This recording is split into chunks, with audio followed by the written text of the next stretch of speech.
जिंदगी में कभी उदास ना होना, कभी किसी बात पर निराश ना होना। ये ज़िंदगी एक संघर्ष है, चलती ही रहेगी। कभी अपने जीने का अंदाज ना खोना। Welcome back to my YouTube channel. दोस्तों, कैसे हैं आप सभी? मैं हूं आपका दोस्त, इस चैनल का होस्ट जतिन पड़ियार।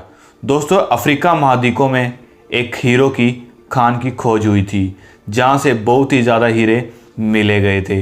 वहाँ के गांव में रहने वाला किसान अक्सर उन लोगों की कहानियाँ सुना करता था जिन्होंने हीरो की खान खोजकर बहुत ही ज़्यादा पैसे कमाए थे और अमीर बन गए थे।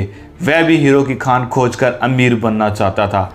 एक दिन अमीर बनने के लिए, सपने को साकार करने के लिए उसने अपने खेत ही बेच दिए और हीरो की खान की खोज में निकल गया।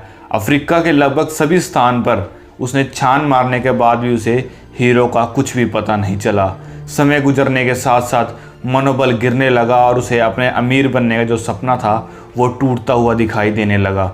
वह इतना हताश हो गया था कि उसने जीने की तमन्ना ही समाप्त कर दी थी। एक दिन उसने नदी में कूदकर अपनी जान दे दी। इस दौरान दूसरा जो किसान था, जिसने पहले किसान से उसका खेत खरीदा था, एक दिन उसी के खेत के मध्य में बहते हुए एक छोटी सी नदी पर गया और देखा नदी के पानी में इंद्रधनुषी प्रकाश फूटता हुआ दिखाई पड़ रहा है।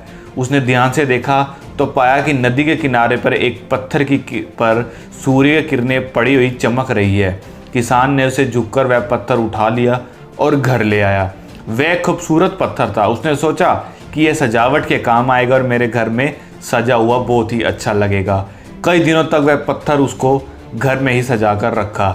एक दिन उसके घर पर उसका एक मित्र आया। उसने जब वह पत्थर देखा तो वह हैरान रह गया। उसने किसान से पूछा, दोस्त, तुम इस पत्थर की कीमत जानते हो?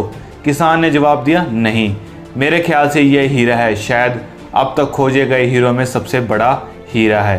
किसान के लिए इस बात पर यकीन करना बहुत ही मुश्किल था। उसने अपने मित्र को बताया कि उसे यह पत्थर अपने खेत की नदी के किनारे मिला है। वहाँ ऐसे और भी बहुत सारे पत्थर हो सकते हैं। दोनों खेत पहुँचे और वहाँ से कुछ पत्थर के नमूनों के तौर पर ले आए। फिर उन्हें जांच के लिए भेज दिया गया। जब वहां से रिपोर्ट आई तो किसान के मित्र की बात सच निकली। वे पत्थर हीरे ही थे। उस खेत में हीरो का भंडार था। वह उस समय तक खोजी गई सबसे कीमती हीरो की खदान थी। उस खदान का नाम किम्बले डायमंड माइंस है। दूसरा किसान उस खदान की वजह से ही माला माल हो गया था। मित्रों, इस कहानी से हमें हीरे पहले किसान के कदमों तले ही थे, लेकिन वह उसे पहचान ही नहीं पाया। उनकी खोज में वह इधर उधर भटकता रहा। ठीक वैसे ही हम सफलता प्राप्त के लिए अच्छे अवसरों की तलाश में भटकते रहते हैं। हम उन अवसरों को पहचान ही नहीं पाते या पहचानने का महत्व ही नहीं समझ पाते जो हमारे आसपास ही छुपे रहते हैं। जीवन में सफल होना है तो आवश्यकता है कि बुद्धिमान और परख से उन अवसरों को पहचानने की और धैर्य से उस पर काम करने की, जो आपको सफलता ज़रूर दिलाएंगे। मुझे आशा है इस वीडियो से आपको बहुत कुछ सीखने को मिला होगा। तो वीडियो को लाइक कर दीजिएगा और कमेंट सेक्शन में ज़रूर बताइएगा और मेरे चैनल को सब्सक्राइब कर लीजिएगा और वीडियो को ज़्यादा से ज़्यादा शेयर कीजिएगा। इन्हीं शब्दों के साथ, in this word, thank you so much.